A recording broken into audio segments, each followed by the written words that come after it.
Hello friends, welcome to Veranda IAS. நான் உங்கள் ஆஷிக். நம்ம சுப்ரீம் கோர்ட்ல இருந்து ஒரு முக்கியமான ஜட்ஜ்மெண்ட் வந்திருக்கு. இது நீங்க உங்களுடைய நம்ம சிலபஸ்லேயே ரொம்ப ரொம்ப முக்கியம். அது மட்டும் இல்லாம நீங்க யூபிஎஸ்சி எக்ஸாமோ இல்லை சென்ட்ரல் கவர்மெண்ட் எக்ஸாம் அப்ளை பண்றீங்க அப்படின்னா உங்களுடைய அப்ளிகேஷனுக்கும் இது ரொம்ப ரொம்ப ஒரு முக்கியமான டாபிக். ஸோ நம்ம யூபிஎஸ்சி எக்ஸாம் அப்ளை பண்ணும்போதும் சரி, இல்லை சென்ட்ரல் கவர்மெண்ட்ல எஸ்எஸ்சி எக்ஸாமோ இல்லை ரயில்வே எக்ஸாமோ அப்ளை பண்ணும்போது நம்ம ஓபிசி நான் கிரிமி லேயர் சர்டிஃபிகேட் அப்படிங்கிற சர்டிஃபிகேட் வாங்குவோம் இல்லையா? இப்போ அந்த சர்டிஃபிகேட் வாங்கக்கூடிய ப்ராசஸ்ல அந்த சர்டிஃபிகேட்டோட எலிஜிபிலிட்டியில் ஒரு முக்கியமான மாற்றம் வந்து சுப்ரீம் கோர்ட் கொண்டு வந்திருக்காங்க. அதை பத்தி தான் நம்ம வந்து பார்க்க போறோம். என்ன விஷயம் அப்படின்னா, சுப்ரீம் கோர்ட் ரீசெண்டா ஒரு ஜட்ஜ்மெண்ட் கொடுத்திருக்காங்க. அதுல என்ன சொல்லியிருக்காங்க அப்படின்னா, state creamy layer status of OBC candidate cannot be decided on parental salary alone அப்படிங்கிற மாதிரி சுப்ரீம் கோர்ட் கொண்டு வந்திருக்காங்க. ஸோ இதை பத்தி தான் நம்ம வந்து பார்க்க போறோம். ஸோ மெயினா என்ன அப்படின்னா, நமக்கு ரிசர்வேஷன் அப்படிங்கிற ஒரு கான்செப்ட் இருக்கு. ஓகேங்களா? நீங்க கவர்மெண்ட் எம்ப்ளாய்மெண்ட்லயும் சரி, எஜுகேஷன்லயும் சரி, கவர்மெண்ட் இன்ஸ்டிடியூஷன்ஸ்ல நீங்க வந்து ஜாயின் பண்றீங்க அப்படின்னா இது ரெண்டுக்குமே இந்தியாவில் ரிசர்வேஷன் அப்படிங்கிற ஒரு விஷயம் இருக்கு. ஸோ ஒரிஜினலா நம்ம இண்டிபெண்டன்ஸ்க்கு அப்புறமா ரிசர்வேஷன் அப்படிங்கிறது யாருக்கு மட்டும்தான் இருந்துச்சு அப்படின்னா, எஸ்சி எஸ்டி கேட்டகரிக்கு மட்டும்தான் ரிசர்வேஷன் வந்து இருந்துச்சு. கிட்டத்தட்ட 22.5% எஸ்சி எஸ்டி கேட்டகரிக்கு ரிசர்வேஷன் இருந்துச்சு. பட் அதுக்கப்புறமா ஓபிசிக்கும் ரிசர்வேஷன் கொடுக்கணும் அப்படிங்கிறது ஸ்டார்டிங்ல இருந்து டிமாண்ட்ல வந்து இருந்துச்சு. ஃபர்ஸ்ட் ஓபிசி பேக்வர்ட் கிளாஸ் கமிஷன்ல இருந்து நிறைய கமிஷன் வந்து பாத்தீங்க அப்படின்னா ஓபிசி அதர் பேக்வர்ட் கிளாஸ்க்கும் ரிசர்வேஷன் கொடுக்கணும் அப்படிங்கிற மாதிரி சொல்லிட்டே இருந்தாங்க. இதை பேஸ் பண்ணி நம்ம சென்ட்ரல் கவர்மெண்ட் மண்டல் கமிஷன் அப்படிங்கிற ஒரு கமிஷன் வந்து போட்டிருந்தாங்க. 1979ல மண்டல் கமிஷன் போட்டிருப்பாங்க. இந்த மண்டல் கமிஷன் கொடுத்துற ரிப்போர்ட்ல என்ன சொல்லியிருப்பாங்க அப்படின்னா, ஓபிசி கம்யூனிட்டி ரொம்ப பேக்வர்டா இருக்காங்க, அவங்களுக்கு ஒரு 27% ரிசர்வேஷன் கொடுக்கணும் அப்படிங்கறத சொல்லியிருப்பாங்க. இது இந்த ஜட்ஜ்மெண்ட் இந்த ரிப்போர்ட் வந்து பாத்தீங்க அப்படின்னா ஸ்டார்டிங்லேயே கொடுத்துருப்பாங்க. பட் இதை நடைமுறைப்படுத்துறது கிட்டத்தட்ட ஒரு 10 ஆண்டுகளுக்கு அப்புறமா 1990ல தான் இந்த ஓபிசிக்கான ரிசர்வேஷன் நடைமுறைப்படுத்தியிருப்பாங்க. ஸோ முதல்ல 1990ல 27% ஓபிசிக்கு ரிசர்வேஷன் கொடுத்துருப்பாங்க. பட் அந்த ரிசர்வேஷன் எதிர்த்து சுப்ரீம் கோர்ட்ல ஒரு சில பேர் கேஸ் போட்டிருப்பாங்க. அந்த கேஸ்க்கு பேர் தான் அப்படின்னா இந்திரா சானே கேஸ், அப்படி இல்லைன்னா மண்டல் கேஸ் அப்படிங்கிற மாதிரி சொல்லுவாங்க. ஸோ இந்த இந்திரா சானே கேஸ்ல சுப்ரீம் கோர்ட் ஒரு முக்கியமான ஜட்ஜ்மெண்ட் கொடுக்குறாங்க. என்ன அப்படின்னா, ஓபிசிக்கு ரிசர்வேஷன் கொடுத்தது செல்லுபடியாகும் அப்படிங்கிற மாதிரி சொல்லிடுறாங்க. சொல்லிட்டு ஒட்டுமொத்தமா ரிசர்வேஷன் எஸ்சி எஸ்டி ஓபிசி இந்த மாதிரி ஒட்டுமொத்த கேட்டகரிக்கான ரிசர்வேஷன் அப்படிங்கிறது 50% தாண்டக்கூடாது. ஃபார் எக்ஸாம்பிள், இப்போ ஒரு 100 சீட் இருக்கு அப்படின்னா அந்த 100 சீட்ல 50% சீட்டு மட்டும் தான் ரிசர்வேஷன். எஸ்சி, அதுக்கப்புறம் எஸ்டி, தென் ஓபிசி, வேற என்ன கேட்டகரி, இடபிள்யூஎஸ், இந்த மாதிரி எல்லா கேட்டகரிக்கும் 50% மட்டும் தான் ரிசர்வேஷன். பேலன்ஸ் இருக்கக்கூடிய 50% அப்படிங்கிறது ஜெனரல் கேட்டகரிக்கு அப்படிங்கிற மாதிரி வந்து சொல்லியிருப்பாங்க. ஜெனரல் ஓப்பன் கேட்டகரி அப்படிங்கிற மாதிரி இந்திரா சானே கேஸ் சொல்லியிருப்பாங்க. அடுத்து இன்னொரு முக்கியமான விஷயம் சொல்லியிருப்பாங்க, கிரிமி லேயர் அப்படிங்கிற ஒரு கான்செப்ட். ஸோ ஓபிசியில வந்து பாத்தீங்க அப்படின்னா, இப்போ அதர் பேக்வர்ட் கிளாஸ் இருக்காங்க இல்லையா? ஸோ ஓபிசியில ஒரு சில நபர்கள், ஓபிசி கேட்டகரி அப்படிங்கிறது ஒரு ப்ராடஸ்ட் கேட்டகரி.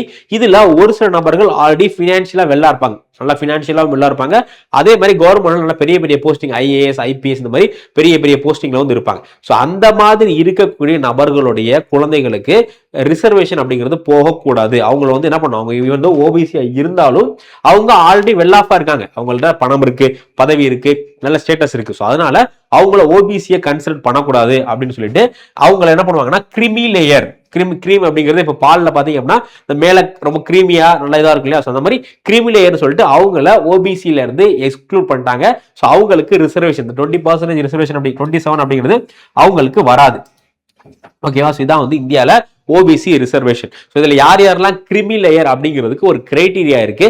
இப்போ அந்த கிரைட்டீரியால தான் சுப்ரீம் கோர்ட் ஒரு மிகப்பெரிய மாற்றம் வந்து கொண்டு வந்திருக்காங்க. ஓகேவா? ஸோ கிரிமி லேயர் அப்படிங்கிறது இதான் வந்து கிரிமி லேயர். ஸோ இப்போ மார்ச் 11, 2026ல சுப்ரீம் கோர்ட் என்ன சொல்லியிருக்காங்க அப்படின்னா, இந்த கிரிமி லேயர் அப்படிங்கிறத வெறும் இன்கம் மட்டும் வச்சு தீர்மானிக்க கூடாது. வெறும் அவங்க வந்து இவ்வளவு சம்பாதிக்கிறாங்க அதனால அவங்க வந்து கிரிமி லேயர், அவங்க வந்து வெல் ஆஃப் அப்படிங்கிற மாதிரி நீங்க தீர்மானிக்க கூடாது.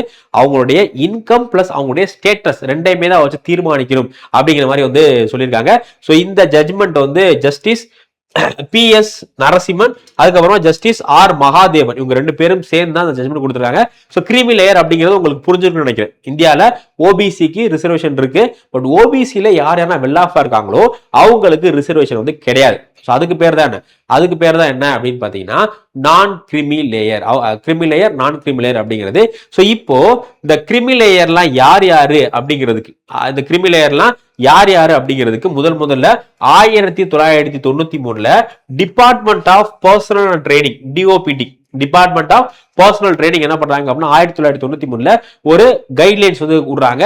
இதுலதான் என்ன பண்றாங்க முதல்ல யாரெல்லாம் அந்த கிரிமி லேயர்ல வருவாங்க, இவங்களுக்கு எல்லாமே வந்து ரிசர்வேஷன் கிடையாது அப்படிங்கிற மாதிரி முதல்ல சொல்றாங்க. சோ அதுல என்ன சொல்றாங்க அப்படின்னு பாத்தீங்கன்னா யாரெல்லாம் வந்து constitutional post, CJI, election commission, constitutional post இருக்காங்களோ, அதே மாதிரி சீனியர் கவர்மெண்ட் ஆபீஸ்ல, அதுக்கப்புறமா ஹை ரேங்க் ஆர்ம்டு போர்சஸ்ல, தென் வெல்த்தியல் ப்ரொஃபஷனல், ஸோ ஹை ரேங்க் அப்படின்னா குரூப் ஏ, குரூப் பி, இந்த மாதிரியான ரொம்ப கெசடட் போஸ்ட் இருக்காங்களோ இவங்களுடைய குழந்தைகளுக்கு எல்லாமே வந்து கிடையாது, என்ன கிடையாது, ரிசர்வேஷன் கிடையாது, இவங்க எல்லாமே வந்து கிரிமி லேயர்ல வந்துருவாங்க அப்படிங்கிற மாதிரி சொல்றாங்க.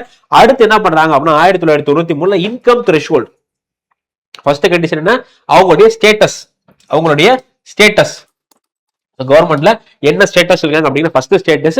அதுக்கப்புறமா ரெண்டாவது கண்டிஷன் என்ன அப்படின்னா அவங்களுடைய இன்கம், அவங்களுடைய ஆண்டு வருமானம் இதுக்கு மேல இருக்கக்கூடாது பிக்ஸ் பண்றாங்க. ஸோ 1993 ஆண்டு வருமானம் எவ்வளவு பிக்ஸ் பண்றாங்க அப்படின்னா 1 லட்சம். ஸோ ஒரு வருஷத்துக்கு ஒரு குடும்பத்துல 1 லட்சத்துக்கு மேல சம்பாதிக்கிறாங்க அப்படின்னா அவங்க கிரிமி லேயர்ல வந்துருவாங்க. ஓபிசி கிரிமி லேயர்ல அவங்களுக்கு ரிசர்வேஷன் கிடையாது அப்படிங்கிற மாதிரி என்ன பண்ணிட்டாங்க, DOPT, department of personnel training வந்து நமக்கு இது கொடுத்துட்டாங்க. ஸோ இந்த லிமிட் என்ன பண்ணிருக்காங்க அப்படின்னா லாஸ்டா 2017 1 லட்சம் ரூபாய் அப்படின்னு இருந்ததை 8 லட்சம் ரூபாய், 1 லட்சம் ரூபாய் இப்ப ரீசெண்டா 8 லட்சம் ரூபாய் வந்து மாத்திட்டாங்க. சோ இந்த 1993 அப்புறமா என்ன பண்றாங்க அப்படின்னா 1993 இந்த சேலரிக்கு இந்த 1 லட்சம் அப்படிங்கிறது வெறும் இதுல சேலரி வராது. ஓகேங்களா, இதுல சேலரி இருக்கு இல்லையா, சேலரி அப்படிங்கிறது இன்கம் அப்படிங்கிற கேட்டகரியில வராது. சேலரி இல்லாம அவங்களுக்கு எங்கேயோ இருந்து ரெண்ட் வருது, இல்ல அவங்க பிசினஸ் பண்றாங்க, அந்த பிசினஸ் வந்து ப்ராஃபிட் கிடைக்குது, இல்ல ஸ்டாக் மார்க்கெட்ல இன்வெஸ்ட் பண்ணி அதுல ப்ராஃபிட் கிடைக்குது அப்படின்னா இந்த மாதிரியான சோர்சஸ் மட்டும் தான் இன்கம்ல வரும். சேலரி அப்படிங்கிறது இன்கம்ல வராது அப்படிங்கிற மாதிரி 1993 சொல்லிட்டாங்க. இப்போ மறுபடியும் என்ன பண்றாங்க அப்படின்னா 2004 இப்போ 2004 டிஓபிடி மறுபடியும் ஒரு சர்க்குலர் ரிலீஸ் பண்றாங்க. அதுல இந்த அவங்களுடைய சேலரி கண்டிஷன்ல ஒரு சேஞ்சஸ் பண்றாங்க. இதுல என்ன பண்றாங்க அப்படின்னா மொத்தம் 3 கேட்டகரி பிரிக்கிறாங்க. ஒன்னு கவர்மெண்ட் எம்ப்ளாயிஸ், ஒன்னு யாரு ஃபர்ஸ்ட் கேட்டகரி யாருன்னா கவர்மெண்ட் எம்ப்ளாயிஸ், யாரெல்லாம் கவர்மெண்ட்ல ஒர்க் பண்றாங்களோ அவங்களுக்கு ஒரு கேட்டகரி. அடுத்து கவர்மெண்ட் உடைய பிஎஸ்யூ அப்படிங்கிறது என்ன, பொதுத்துறை நிறுவனங்கள், இப்ப கெயிலு, இந்தியன் ஆயில் கார்பரேஷன், இந்த மாதிரி பொதுத்துறை நிறுவனங்கள் இருக்குல்ல, அந்த பொதுத்துறை நிறுவனங்களை வேலை பார்க்கக்கூடியவங்களுக்கு ஒரு லிமிட். அதுக்கடுத்து மூணாவது பாத்தீங்க அப்படின்னா பிரைவேட்டுக்கு ஒரு லிமிட். இதுல என்ன பண்றாங்க அப்படின்னா கவர்மெண்ட் எம்ப்ளாயிஸ் இருக்காங்க இல்லையா, அவங்களுக்கு அவங்களுடைய ரேங்க் மட்டும்தான், அவங்களுடைய ரேங்க், அதே மாதிரி அவங்களுடைய சேலரி இருக்கு இல்லையா, அவங்க வாங்கக்கூடிய சேலரி ஒரு 5 லட்சம் ரூபாய் 10 லட்சம் ரூபாய் எவ்வளவு வருஷத்துக்கு அவங்க எவ்வளவு வாங்கினாலும் சரி, அந்த சேலரி அப்படிங்கிறது என்ன பண்ணாது, சேலரி அப்படிங்கிறது இன்கம்ல வராது. ஓகேங்களா, ஃபார் எக்ஸாம்பிள் இப்போ கவர்மெண்ட் எம்ப்ளாயி வந்து 9 லட்சம் ரூபாய் அவங்க சம்பளம் வருது, வருஷத்துக்கு 9 லட்சம் ரூபாய் சம்பளம் வருது அப்படின்னா அந்த 9 லட்சம் ரூபாய் அப்படிங்கிறது இப்ப என்ன, 9 லட்சம் ரூபாய் அப்படிங்கிறது கவர்மெண்டோடைய அந்த ஆனுவல் லிமிட்டை தாண்டி போயிருச்சு இல்லையா. பட் இருந்தாலும் அது சேலரி, மாசம் சம்பளம் அப்படிங்கிறதுனால அது இன்கம் அப்படிங்கிற கேட்டகரியில வராது. அப்போ இன்கம்ல எது வரும், அவங்களுக்கு வந்து ஏதாச்சும் ப்ராப்பர்ட்டி, இந்த ப்ராப்பர்ட்டி இருந்து ரெவன்யூ வருது, இல்ல வேற ஏதாச்சும் பிசினஸ் பண்றாங்க அதுல இருந்து ரெவன்யூ வருது அப்படின்னா அது மட்டும் தான் இன்கம்ங்கிற கேட்டகரியில வரும். அவங்க மாசம் வாங்கக்கூடிய சேலரி அப்படிங்கிறது இன்கம் கேட்டகரியில வராதுன்னு சொல்லிட்டாங்க.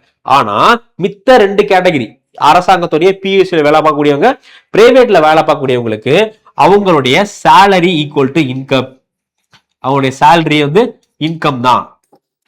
இங்க என்ன சொல்றாங்க, சேலரி அப்படிங்கிறது இன்கம்ல வராது, சேலரி தவிர என்னென்னலாம் வந்து உங்களுக்கு இன்கம் வருதோ அதெல்லாம் தான் சோர்ஸ் ஆஃப் ரெவன்யூ தான் வந்து இன்கம் அப்படிங்கிற மாதிரி சொல்லிட்டாங்க.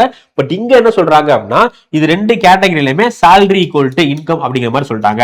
அப்ப என்ன ஆகும் அப்படின்னா இப்போ ஒரு 3 பேரண்ட்ஸ் இருக்காங்க, ஒரு பேரண்ட்ஸ் வந்து 9 லட்ச ரூபா வாங்குறாங்க, இல்ல இவங்க வந்து 10 லட்ச ரூபா வாங்குறாங்கன்னு வச்சு, கவர்மெண்ட் வேலை பார்க்கக்கூடிய ஒரு நபர் வந்து 10 லட்ச ரூபா வாங்குறாங்க, பிஎஸ்யூல 9 லட்ச ரூபா வாங்குறாங்க, பிரைவேட்ல 9 லட்ச ரூபா வாங்குறாங்க. இப்போ இதுல யார் அதிகமா வந்து சம்பளம் வாங்குறா, இவங்க தான் 10 லட்ச ரூபா சம்பளம் வாங்குறாங்க. ஆனா இவங்க குழந்தைக்கு ரிசர்வேஷன் கிடைக்கும், 9 லட்ச ரூபா வாங்கக்கூடிய இவங்க குழந்தைகளுக்கு ரிசர்வேஷன் கிடைக்காது. ஏன் அப்படின்னா கவர்மெண்ட் 2004 ரூல்ஸ் படி கவர்மெண்ட் எம்ப்ளாயிஸ் உடைய குழந்தைகள், கவர்மெண்ட் எம்ப்ளாயிஸ் இருக்காங்கல்ல, அவங்களுக்கு என்ன பண்றாங்க, அவங்கள வந்து ஓபிசியா நான் ஓபிசில கிரிமினலா நான் கிரிமினல் அப்படிங்கறத முடிவு பண்றதுக்கு அவங்களுடைய சேலரி வந்து இன்கம்னு வராது, சேலரி தவிர மீதி எல்லாம் இன்கம் வரும்னு சொல்றாங்க.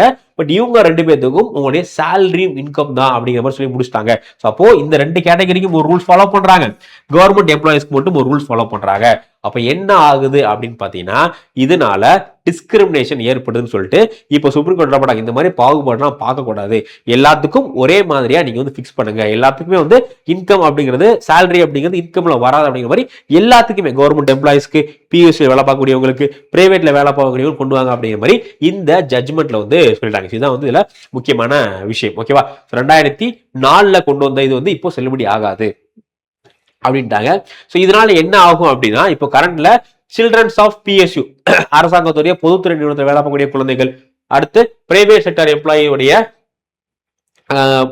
அவங்களுடைய குழந்தைகள் வந்து were declared creamy layer based only on income regardless of their job position. So meanwhile for government employee the rank or post எதா இருந்தாலும் சரி அவங்களுக்கு வந்து சேலரி அப்படிங்கிறது நான் சொன்னேன் இல்லையா, இந்த பிஎஸ்சிக்கும் இவங்க 2 பேரோட சில்ட்ரன்ஸையும் ஒரு மாதிரி இது பண்றாங்க, அதே மாதிரி கவர்மெண்ட் எம்ப்ளாயிஸ் உடைய வந்து வேற மாதிரி பாக்குறாங்க.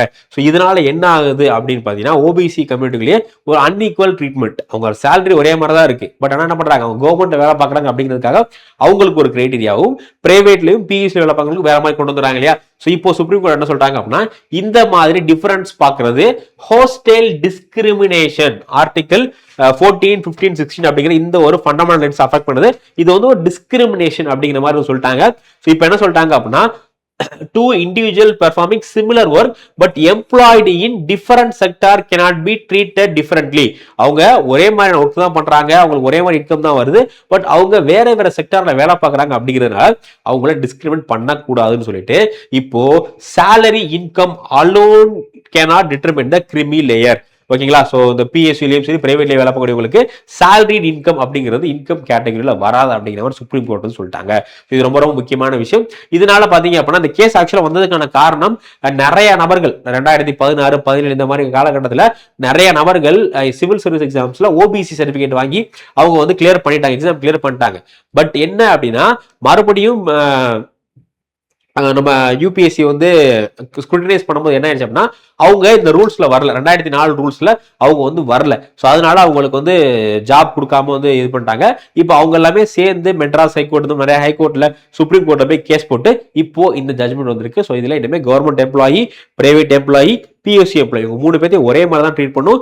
இவங்க வாங்கக்கூடிய சம்பளம் அப்படிங்கிறது ஓகேங்களா, இப்போ ஃபார் எக்ஸாம்பிள் 10 லட்ச ரூபா சம்பளம் வாங்குறாங்க அப்படின்னா அது அந்த 8 லட்ச ரூபா தான் 8 லட்ச ரூபா தான் கிரிமிலேயருக்கான லிமிட். நான் கிரிமிலேயருக்கான லிமிட் வந்து 8 லட்ச ரூபாய். 8 லட்ச ரூபாய்க்கு மேல போயிடுச்சு அப்படின்னா கிரிமிலேயர்ல வந்துடும், அவங்களுக்கு ரிசர்வேஷன் கிடையாது. பட் இப்போ அவங்க 10 லட்ச ரூபா வாங்குறாங்க, அது சேலரியா வாங்குறாங்க அப்படின்னா அது வந்து இன்கம் லிமிட்ல வராது அப்படிங்கிற மாதிரி வந்து சொல்லி முடிச்சிட்டாங்க. ஸோ இதுதான் முக்கியமான ஒரு விஷயமா இருக்கு. ஸோ இதனால ஆல்ரெடி ஒரு 100 கேண்டிடேட்ஸ் கீழே யூபிஎஸ்சி கிளியர் பண்ணவங்களுக்கு அவங்களுடைய பேரண்ட்ஸ் வந்து பிஎஸ்சியில் வேலை பார்க்கறனாலையோ இல்ல பிரைவேட்ல வேலை பார்க்கறனாலே சம்பளம் அதிகமா இருக்குன்னு சொல்லிட்டு அவங்களுக்கு ஜாப் கொடுக்காம வச்சிருந்தாங்க. ஸோ இப்போ என்ன நடக்கும் அப்படின்னா, திரும்ப அவங்களுக்கு எல்லாம் ஜாப் கொடுக்கறதுக்கு வாய்ப்புகள் இருக்கு. இன்னும் நிறைய பேருக்கு ப்ரொமோஷன்ஸ் எல்லாம் ஹோல்டு பண்ணி வச்சிருந்தாங்க, அது எல்லாமே திரும்ப ப்ரொவைட் பண்றதுக்கு வாய்ப்புகள் இருக்கு. இது ரொம்ப ரொம்ப ஒரு முக்கியமான ஜட்ஜ்மெண்ட். ஸோ இது உங்க எக்ஸாம் பெர்ஸ்பெக்டிவ்ல முக்கியம். அதே மாதிரி அடுத்து நீங்க அப்ளை பண்றீங்க அப்படின்னா, எக்ஸாம் அப்ளை பண்றீங்க அப்படின்னா இந்த ஜட்ஜ்மெண்ட் எல்லாம் உங்களுடைய கேட்டகரி மாறுறதுக்கு வாய்ப்புகள் இருக்கு. நீங்க ஒரு நாள் ஜெனரல் இது பண்ணிருக்கலாம், பட் இப்போ உங்க பேரண்ட்ஸ் உடைய இன்கம் அப்படிங்கிறது 8 லட்சத்துக்கு மேல இருந்தாலும் அது சேலரியா இருந்துச்சு, மாசம் மாசம் சம்பளம் வாங்குறாங்க அப்படின்னா அது இந்த இன்கம் லிமிட்ல வராது. ரொம்ப ரொம்ப முக்கியமான விஷயம். உங்க ஃப்ரெண்ட்ஸ் எல்லாத்துக்குமே வந்து ஷேர் பண்ணுங்க. ஸோ இதே மாதிரி நிறைய யூஸ்ஃபுல்லான இன்ஃபர்மேஷன் நம்ம சேனல்ல போட்டுருக்கோம், அதெல்லாம் மிஸ் பண்ணக்கூடாது அப்படின்னா மறக்காம சேனலை சப்ஸ்கிரைப் பண்ணிருங்க. நம்ம இன்னொரு வீடியோவில் மீட் பண்ணலாம். Thank you. Veranda IAS, where your dream becomes reality.